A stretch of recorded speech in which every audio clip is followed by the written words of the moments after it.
What is the solution to baseless, senseless hatred? We all know sinat chinam is the reason. The Talmud in Masechet Yoma Daf Tet says as the cause, the spiritual cause of the destruction of the Second Temple. What is the antidote to sinat chinam? What can we do?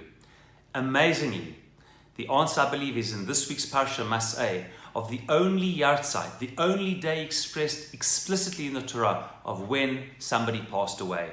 And indeed, in this week's Parasha, we read that on the first day of the fifth month, the first day of Av, Rosh Chodesh Av, Aharon HaKohen passed away. What is the significance of pointing this out?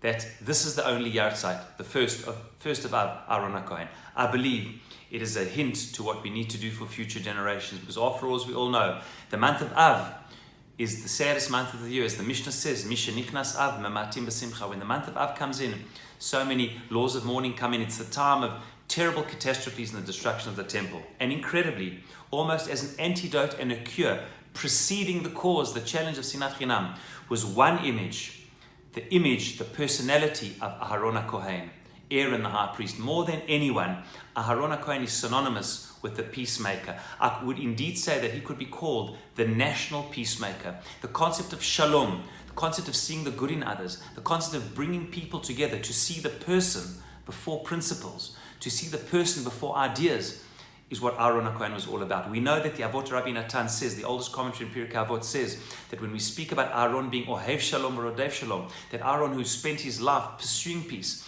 that the Avot there brings an example, that Aaron, as we all know, when he saw two people who were fighting amongst each other and they both had good reason not to speak to each other, he would go and speak to the one and bend the truth a little bit for the sake of peace, saying, you know what, I just spoke to the other person. They desperately want to meet with you. They desperately feel terrible about what they did. They want to talk to you. And the person would say, wow, I didn't realize that the person felt bad. I thought they hated me and disliked me. And then he would go to the other person and tell them exactly the same thing.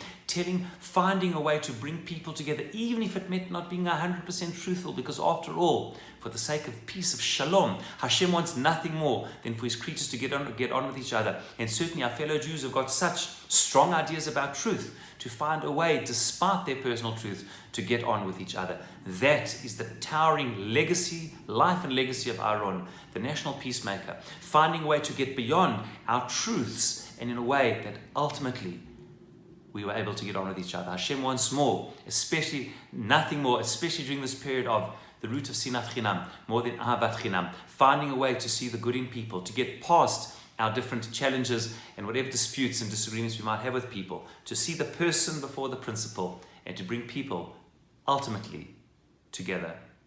Shabbat Shalom.